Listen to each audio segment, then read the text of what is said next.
Go. Come on. We're talking Ball State. Don Shondell and Ray McCallum talking Ball State. Nate Davis and Bonzi Wells. Schumann, Bell Tower, and Worthen. Fans Oliver from Muncie to Berlin. Getting Cannons. Carters and Greeks. All right, everyone out there in Cardinal land, welcome to another live edition of Ball State of the Union, your number one Ball State football podcast. By the fans, for the fans. We're talking current headlines, exclusive interviews with Cardinal athletes and coaches, and fun off-the-wall debates that you're not going to hear anywhere else. Don't forget to like, comment, and subscribe to us on all of your favorite social media platforms.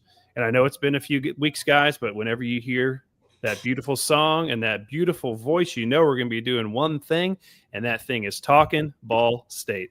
I am John, your host, as always, joined tonight by my good friend Colin over there at Ball State Football Talk on Twitter, and the one, the only, Mr. Willie Sneed. Guys, it's been a couple weeks since we got on here. I've been chatting. You know, Willie, me and you ran into each other. We got together down at the Boca Raton Bowl. Colin was on his honeymoon. Colin, tell us, how was the trip?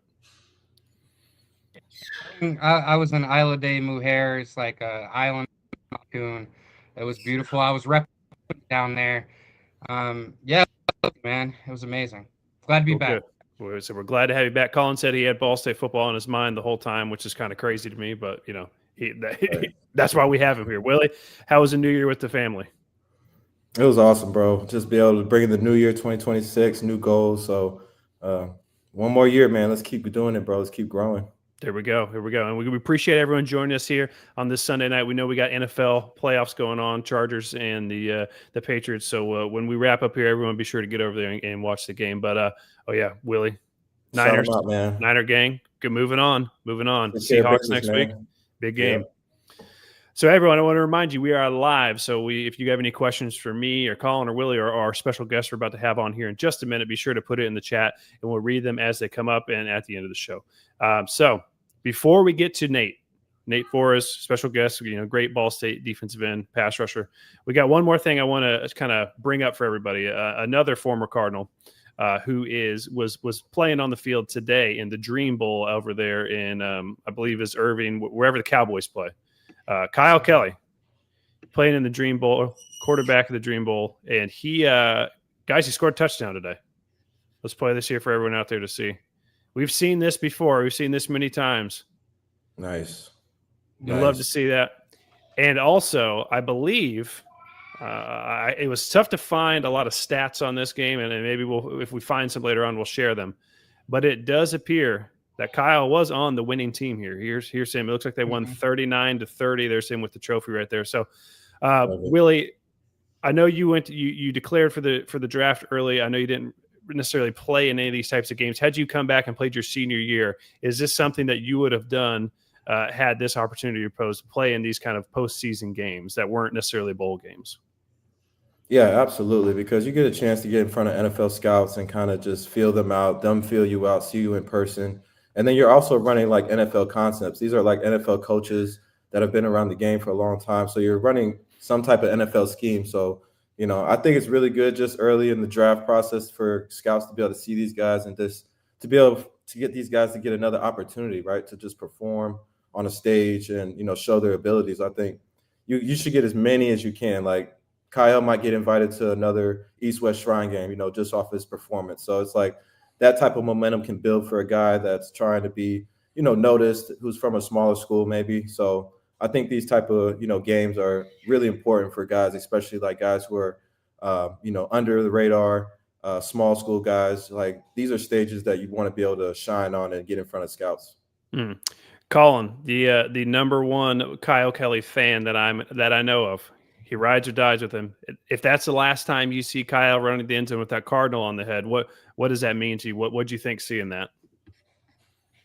It means a lot. A lot of people know I'm a big, Kyle Kelly supporter just from how he stuck with the program over the years, even when we necessarily didn't do him right in the past. So it was nice to see him score, and I definitely was tuned in. Even with the NFL playoffs on, I was definitely tuned into that, and was excited to see him score. Yeah. So shout out to Kyle. We're happy he was able to play in that game today, and that kind of brings a perfect transition into our guest here. We saw him, or you're following along, seeing him at the Hula Bowl this past week, and joining us now. I would say even just in 1 year, he would go down as a great for Ball State here, one of the more accomplished pass rushers in program history. We're excited here now bring on Mr. Nate Voorhis. Nate, thanks for joining us here tonight. Of course, thanks for having me. So Nate, like we said, just the 1 year at Ball State, but it was pretty impactful. It was a pleasure to watch you out there each week this year. I early on kind of pegged on this show that we think this might be someone who has a chance to hit that single season sack record, and obviously you came very close. So my first question for you here is: I know you've said on the Together show, and we've heard at some other places, that Ball State was the only school that offered you at the FBS level. So kind of how did that process go? How do you, in this transfer portal day and age, how do you get on a school's radar, and kind of walk us through how you entered the transfer portal to when you get picked up by a team? Yeah, so this was actually like my second time in the portal because I started off at UConn. But Bryant was like, I really like the people there. Like some of those are going to be my lifelong friends, but the resources there they just weren't like enough for what I thought I needed to like help myself get to the next level. Even like when I first got there, my plan was to go back to the FBS level. And it was pretty apparent right away that, I was kind of playing against a lower level of competition and at a school that just didn't have the resources for me. We obviously, as a D lineman, the first thing to talk about is the sled. Like, I hit the sled, and we didn't even have a sled there. We didn't have functioning pop-up bags. Most of our pop-ups didn't even have like the counterweight at the bottom to stay up. So we didn't even have a football facility. We're meeting in classrooms on campus. Mm-hmm. So it was just something I didn't want to end up doing for another year. So I entered the portal, and I didn't have an agent. I didn't have any of that. I knew I wasn't like that big of a name because I didn't have an insane season there. But I just immediately, when I entered the portal, just started DMing a bunch of coaches, just texting coaches that had recruited me at some point that I maybe had some type of connection with. And I was just sending out my film to everybody, posted on YouTube, retweeting stuff on Twitter, just trying to get my name out there as much as possible. And I was getting a lot of follow backs from coaches from bigger schools, but it really never amounted to anything, especially with FBS schools. They were like, oh, we'll get on the phone at some point, and then I give them my phone number, and then they never call me, never text me. So I had a few FCS offers. A lot of them were like in the same conference as Bryant, so just teams I'd played against before. But I didn't want to make a lateral move and say FCS. So there's no reason to like transfer schools, go through losing credits academically and changing, like just moving in general. You don't want to have to do that just to stay at the same level. So Coach Sawicki had actually followed me on Twitter, but when I saw it, it said Butler D-line coach. And I was like, okay, I'm not going to go to a non-scholarship school.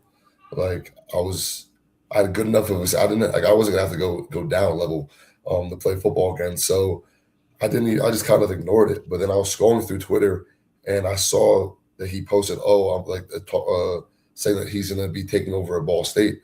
So I followed him back real quick, and I texted him like, hey, are you still interested in me? And he said yes. And we got on the phone, and we were talking, and he said I was like good enough to get an offer. He just wanted to talk to the other coaches. And I think I ended up getting on the phone with Coach U that same day. And then they offered me, and I just scheduled a visit right away, came on my visit and committed. It was I think it was a few weeks into the portal opening, and that was the first team that was like actually high enough on me to offer. I was like, I'm not gonna risk this, somebody else taking the spot away from me. Mm-hmm. So I was just like, I'm committed right away. Isn't it crazy how life works sometimes? If you weren't scrolling Twitter that certain day and didn't see that he's at Ball State now, who knows how this all goes, but Yeah. we're all thrilled that you were able to see that, and it was all able to work out and get you in Muncie there. So, me and Colin can sit here and ask you questions all day, but no one's better to talk to the athletes on here than the one they only hear, Mr. Willie Snead, Ball State Hall of Famer. I know Willie has a couple questions for you, kind of player to player type thing here. So Willie, go ahead. I appreciate it, man. And congrats, man. I know you had a great single season, man, just to come in from where you came from, just hearing your story just now, and then come in there and drop 13 sacks or something close to that, bro. Like, that's amazing. So kudos to you. Thank you. I want to really know about what just happened these past couple of days, because, you're about to take this step into the big boy leagues. And, I've been around you long enough to know that you built for that type of, environment. And I just kind of want to know about your experience this past weekend. I think it's the Hula Bowl, right, that you just played in? Yeah. Yep. And I know John Gruden was one of the coaches. Were you on the same team with him, or were you on the No, opposite? I was on Jay's team. Jay's I was on team? Gruden's team, yeah. Okay. How was the experience, man? Just a couple of days of practice and game day itself. Tell us about the experience you had. Yeah, it was cool. Like, being a small school guy, getting to go to one of the bigger bowl games. A lot of the guys there were coming from LSU, Auburn, Texas, USC. Like, everybody there was from a big school pretty much. So it was awesome just to be around those guys, be around, like, actually NFL guys. And, it's really just being able to compete with somebody. Obviously, I had a great season this year, but, like, you don't want to always be, like, the best person in the room. Like, that's not really how you get better. So being able to be surrounded by guys who played P4 football, who played in the playoffs, who played in bowl games, and, like, just to be around those guys was awesome. And learning from coaches who played in the league, coached in the league, just have all that experience there's a lot of stuff to digest, but it's what you need. Definitely, man. I envy that a little bit sometimes, bro, because I left my junior year. I never got the chance to play in those type of games, and I know how valuable they are for guys like you who said they're just, coming from smaller schools just to perform at that level against that type of competition, right? It's so valuable. And but also, I really want to know about the next steps for you, right? You got to get ready for, the grind. You got to put in the training. Hopefully you get invited to the combine, which would obviously boost your stock a little bit, because, when you're invited to the combine, you one of the top guys, in college football last year. And I believe that you should get an invite, and I'm praying for you.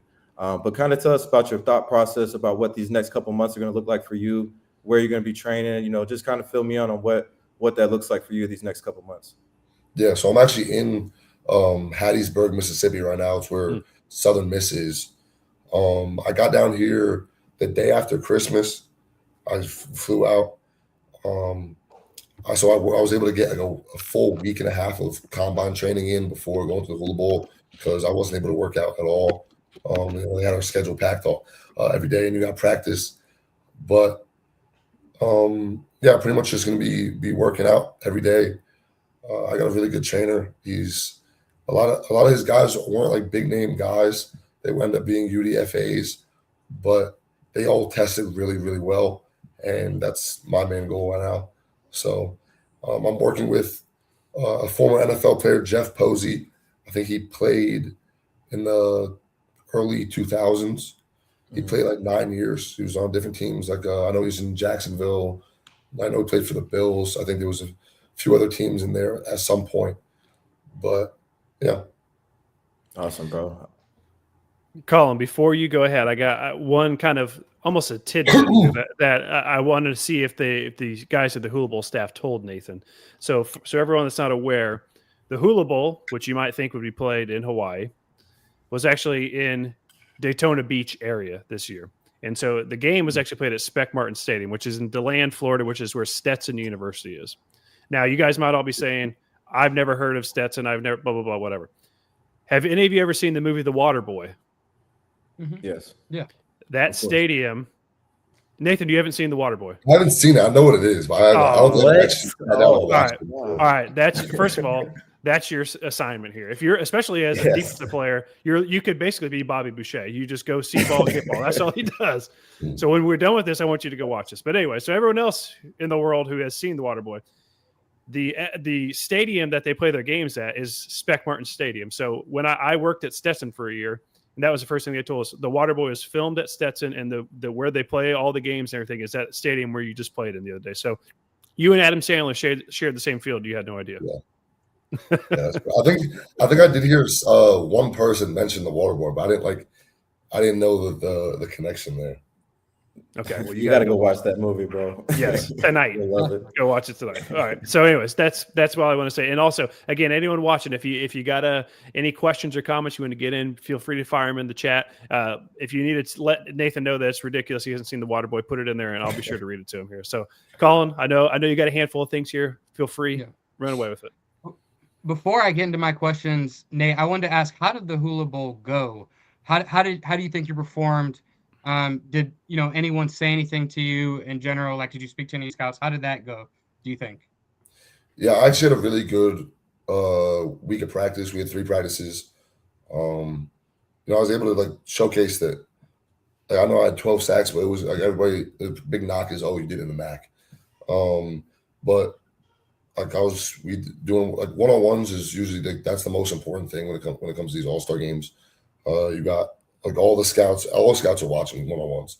So I won most of my reps. Those are against guys from Florida State, Kentucky, and I was just I'm able to show that I can do it against anybody. And most of my I think I would have. I think I had the best pass rush performance, at least from all the DNs. I think that was definitely the biggest thing that I had to showcase this week. Because like I said before, the lower level competition, people are already gonna kind of knock you for that. So you just gotta show you can do it against anybody. But game wise, I didn't have the best game statistically. I'd never sacked or anything, but few QB hits, pressures. But like I said, pretty much all the scouts left by then. But I was able to meet with a good group of scouts. I think I ended up talking to 13 teams throughout the week. So it was good. Good. Yeah, and I think if anybody looks at the film, they'll be able to see somebody that really was a leader on that defense. But my question, really, how I want to start off, you kind of talked about your journey to Ball State, but I want to know, when exactly did you know that this was going to be a special season for you? Was it that Ohio game with the 3 sacks in the first half, or was it even before then? When did you really know?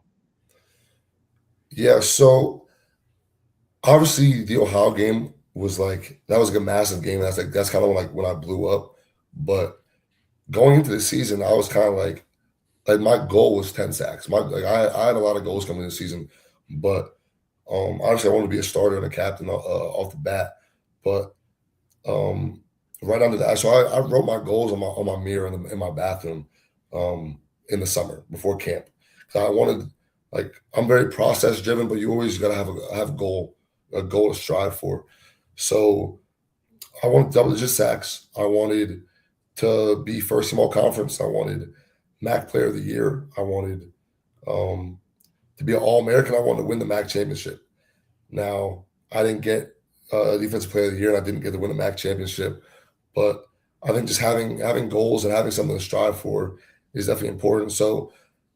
Obviously, the goal you want to think all your goals are attainable. So I kind of knew that I could get close to that 10 sack range, which I think anybody would say that's a great season.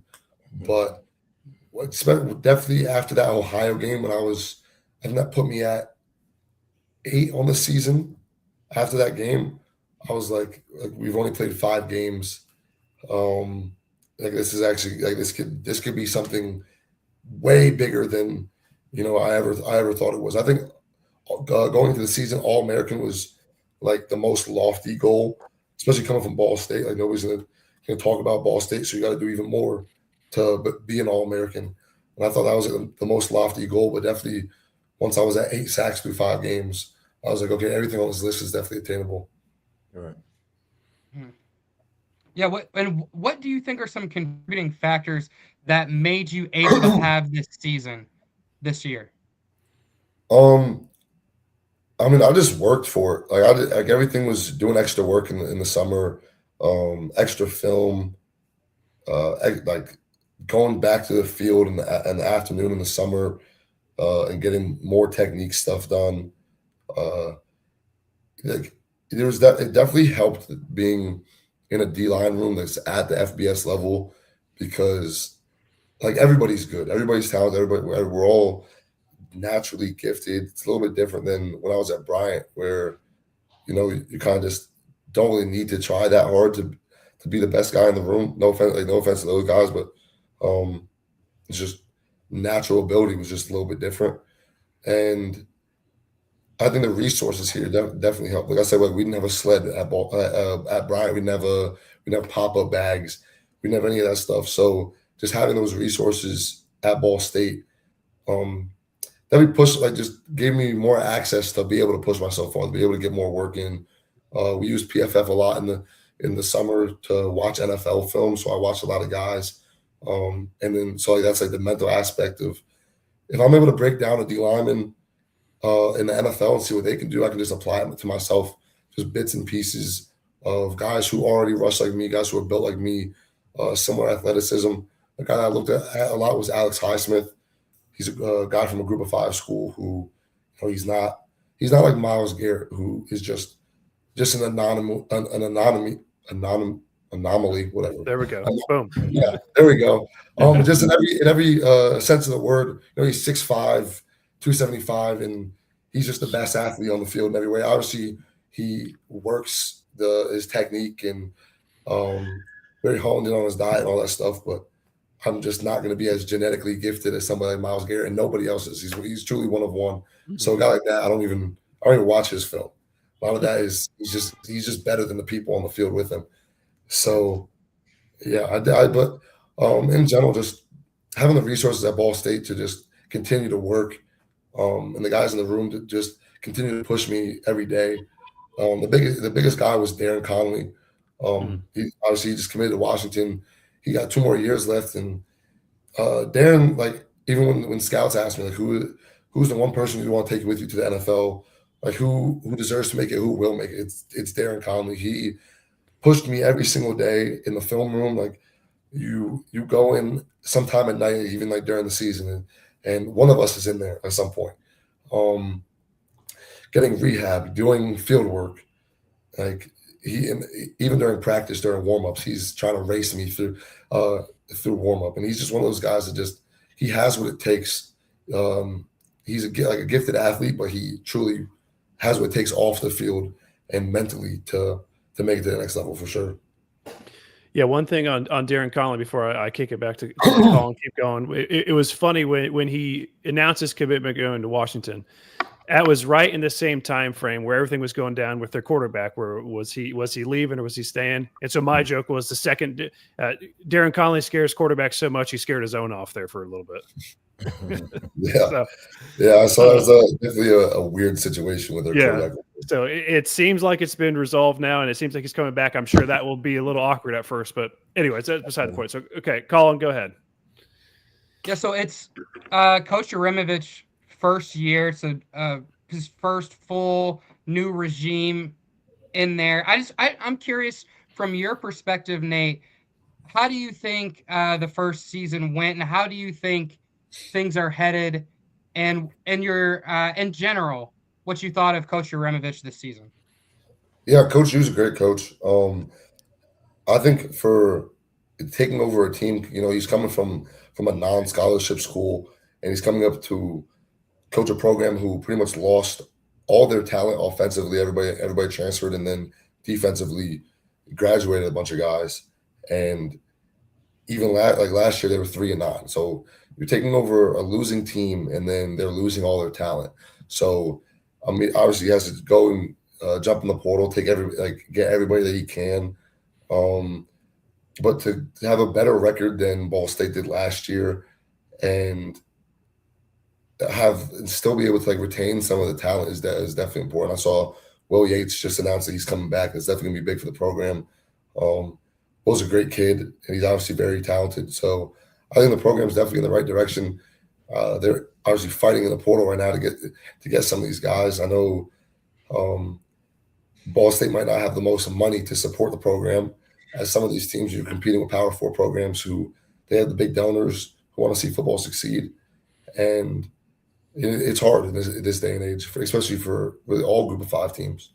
but it's something that they're going to have to keep navigating and really just finding quality guys in the portal that maybe are overlooked like myself. And just, I think it's going to be kind of a situation where you take lesser known guys and you develop them and you help them blossom. And if they happen to leave after and go to a bigger school, then so be it. You just got to go in the portal and get somebody else again. Mhm. Yeah, Right. that's tough. Nate, we just got a new defensive line commit out of Pitt named Maverick Gracious. I might be saying that wrong. Maybe it's Gracios. But what would your advice be to another defensive lineman commit that, like you said, was probably underlooked? What would your advice be to him coming into Ball State, and what should he really be looking to do, and what can he do to get off on the right foot? Yeah, I think the biggest thing is to get close to Coach Sawicki. Coach Sawicki knows what he's doing. He the biggest thing for me was getting the playbook down immediately. Once you know all the plays, everything on the field just becomes a little bit easier. When you don't have to think about, oh, I gotta be here, like what do I do on this play? If you have all the plays down, you're able to just play without thinking. And I'm sure Willie knows if you're thinking, you're slowing yourself down. So if you know the plays and you know exactly what you have to do, you can go out at 100%. That's really the biggest thing for a D lineman. We have to be. It's one of the most physically demanding positions. We're usually, I'd say, we're the best athletes on the field. But you need everything you can to just be able to play as fast as possible. Yeah. All right, my last question, and thank you so much for being here, Nate. My last question is actually for Willie. What is some advice you could give to Nate as someone who came into the league undrafted and really worked your butt off to make an impact in this league with Drew Brees and with Lamar Jackson, then on the 49ers? Not necessarily that Nate can't be a late round draft pick, but if he does end up being an undrafted free agent, what would your advice be to him, Willie? Good question. Yeah, and I remember talking to Nathan on the sideline one time, just like briefly between drives. And one thing I told him was a guy that's coming in from a smaller school is lower drafted, because I think you're going to get drafted, Nate. I think you put a lot of good stuff on tape. You got a great motor. I think once you get into a scheme that fits you, right? I think if a coach really sees the value in you and it fits in the scheme, I think you could be a late draft pick. But if you do happen to go undrafted, bro, even if you are a late draft pick, special teams has to be your number one priority, because you have to understand, and you see how the DNs are built in this league, right? They got motors. These guys are huge. These are like first-round picks, right? And they got to have guys that can play behind them, that know what they're doing, like you said, that study the tape. They're always in the coach's office knowing what they're doing. And then on special teams, that's where they make their time. Because when I was in that position in Cleveland, when I first came out, I didn't take special teams seriously. I was with Kyle Shanahan and Mike McDaniel was my receiver coach. And I would be with those guys all the time. And I wasn't even really I would be on special teams because I was on the depth chart. And I would always go hard because, everything you do, everything you put on your tape is resume, right? That's who you are, what you put on tape. So I was always going 100%, but off the field, I just wasn't making it a priority. And when it came down to the final cuts, I got let go because the other guy that was competing with me, who was also undrafted, he was faster than me, but he was like 5'8", but special teams is where he made his hay, at least in that first season. So that's where I got caught up. And then when I got my stint with the Saints, I was on every special teams, like gunner, kickoff return, front line, punt, like whatever I need to do, catch punts. Like I was just making it known that I have value outside of just catching the football, right? Or just doing a pass rush and making tackles, right? This guy can block. This guy can run 40 yards down the field and cover a speedster in space, right? Like you put stuff like that on tape, bro, even if you don't get on the first team, the second team is going to see that tape, and then they're going to probably pull you in and either sign you to the 53 or be on a practice squad. So I think special teams is going to really be your number one thing if you can really catch a niche, whether that's – and I see guys do it all the time, man. I just saw the 49ers play, and Curtis Robinson is a linebacker. He's man of the year. He was undrafted. He's been in San Fran for like 5 years, and now he's finally getting his chance to play, but he's been there for so long because he does everything the right way. He's always on special teams, giving 100% effort, right? I see these guys every year, And then I look at you, you cut from that same cloth, right? So as long as you know what to do when you get in the building and you have that base under you, right? You came from a small school, you moved up to a FBS, so you appreciate the things that were like available to you. Like you said, just a freaking like sled, right? Imagine you getting into an NFL facility where you have everything at your disposal at that point. How much greater can you be, right? That's what you have to ask yourself. And that's where I just saw the value. Now I'm like, man, I'm not going to leave this facility. I'm here at 6 in the morning and I'm not leaving till 8 at night. Like, this is what I do. This is my career. And that's the mindset I had. And that's why I played over a decade, right? Because if you carry that attitude everywhere you go, bro, you're always going to have a home, and I think like I said, you cut from that cloth.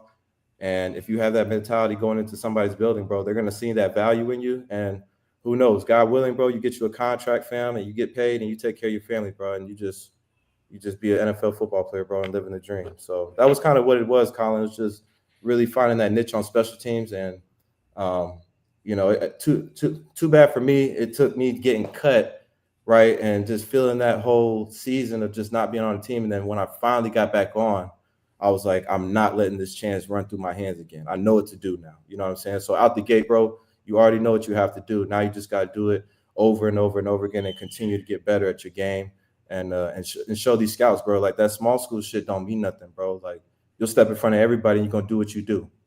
That's what it is. That's the mindset. Mm-hmm. But I got one more question. And I want to know, honestly, just be honest, bro. Like, you was talking to scouts, you said you talked to 13 of them. Who do you see? Where can you see yourself, right? Like, put yourself in that situation. It's like, if I had to get chosen by one team, if one team called me on draft day, what area code do you want to see? Where do you think you can shine at coming out the gate?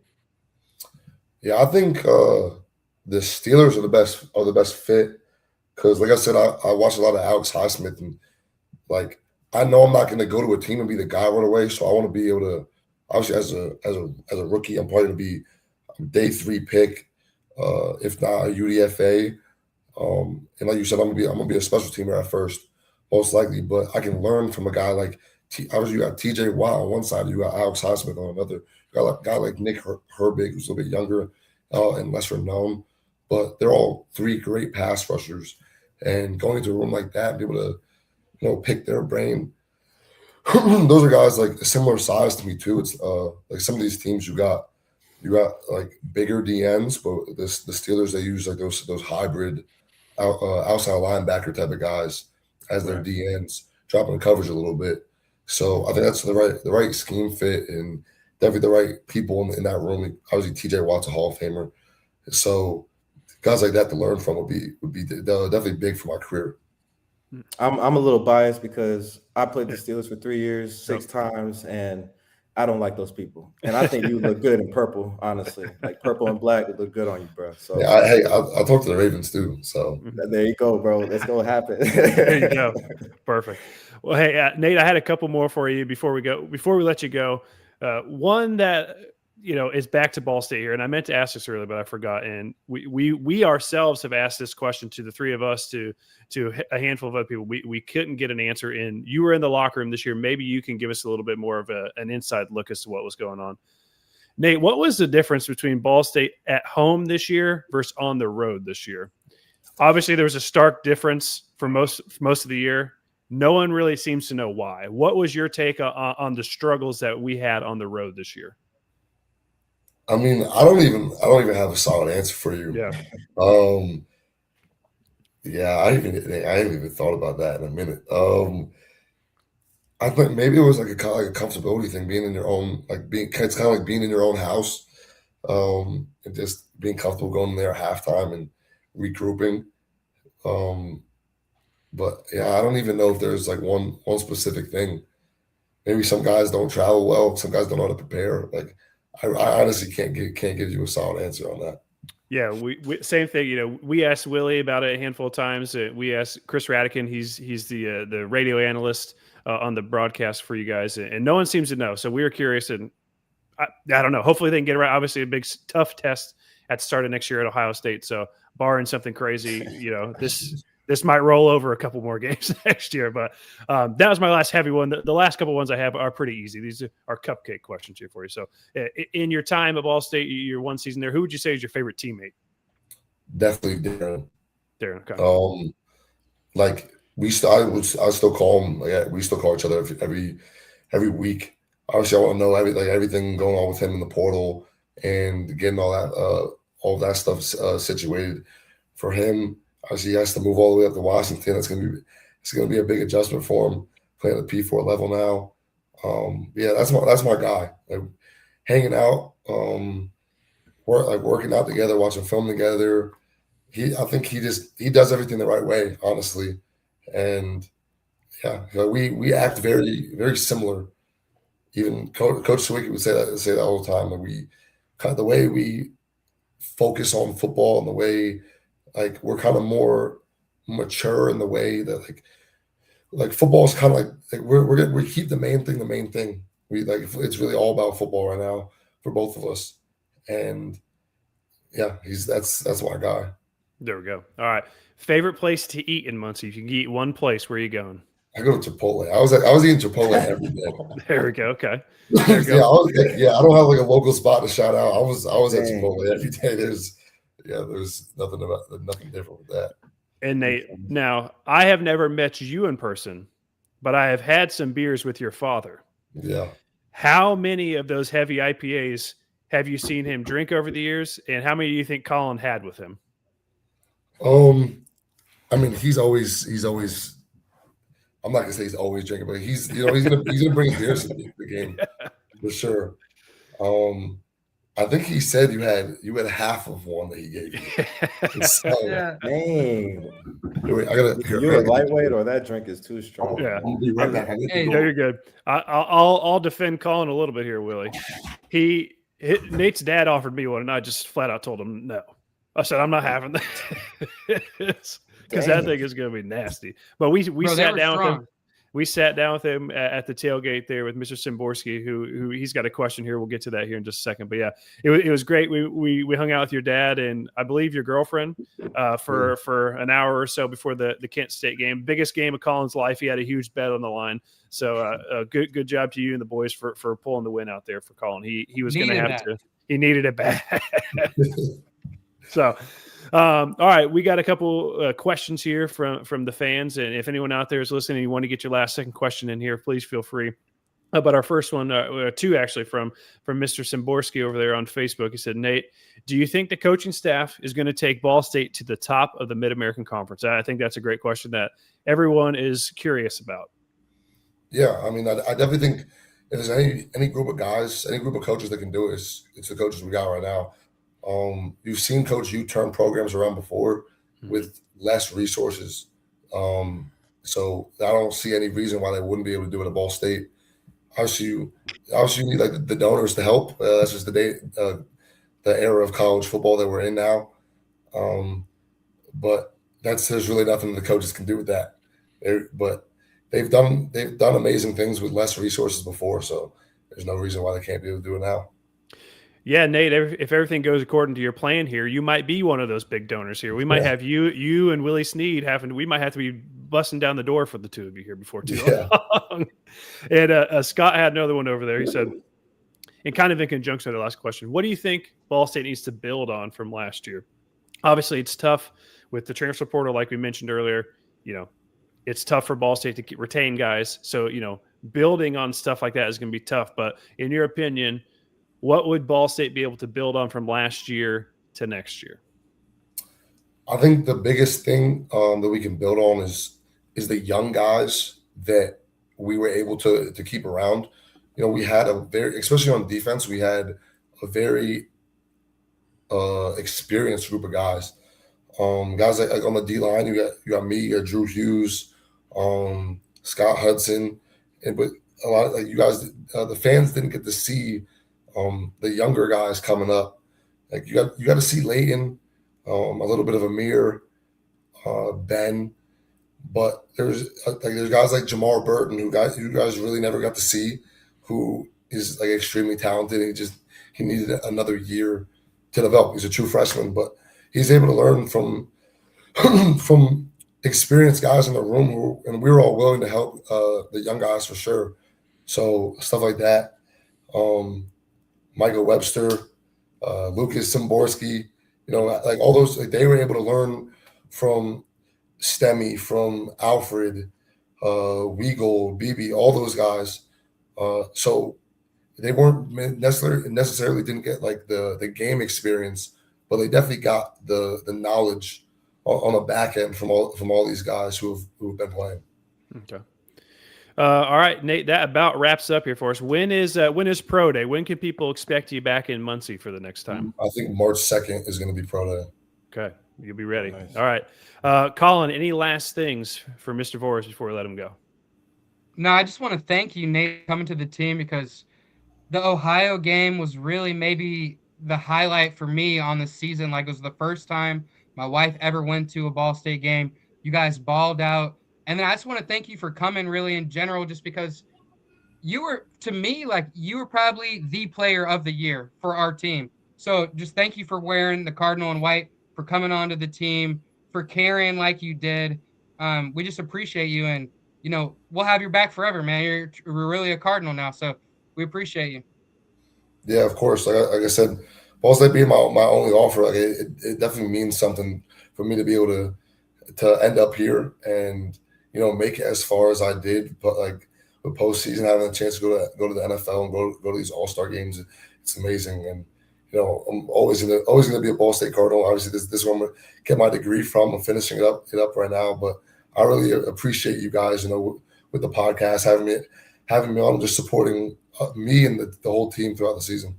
Oh yeah, perfect. Yeah. Willie, any last things for Nate? Any advice or anything else? Yeah, bro. I mean, I want you to just have a blessed year, bro. Just continue to grind, bro. Just keep your head down. I hope you get invited to one of these other bowl games, man, because they got the Senior Bowl coming up. They got the East-West Shrine game. So I hope that you do get another opportunity to showcase your skills. The Combine's coming up, and then you got the Pro Day with the quick turnaround. So, man, just keep your head down, man. Continue to grind, bro. And like I said, I think you know what you need to do, bro. You know what I'm saying? You've been around a lot of professionals, man. You got guys like me in your corner that if you ever need to pick up the phone and call somebody for some advice, bro, I'll be the first one to pick up.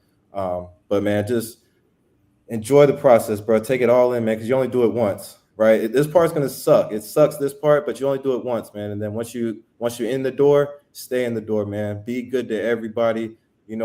Communicate to everybody, bro. Talk to everybody. Talk to the people that clean the floors. Talk to the people that make the food, the coaches. Like, make your presence known in every building that you walk into, bro, because you create relationships that last a lifetime, bro. And that's something that I took, when I was starting to just get into my career, year 5, year 6, the relationships, bro, they last a lifetime. I'll talk to coaches now and GMs that were like assistants, like GAs, and now they're head coaches now. You know what I'm saying? Like, it's those relationships that you want to continue to build. So I know I don't have no doubt in anything, bro, that just watching you and being able to talk to you, get to know you, I know you got something going on, and I know it's going to be special. It's just wherever it happens, whether it's in Baltimore or Pittsburgh, we'll be your number one fans, bro. And you got that for sure with us. Thank so you.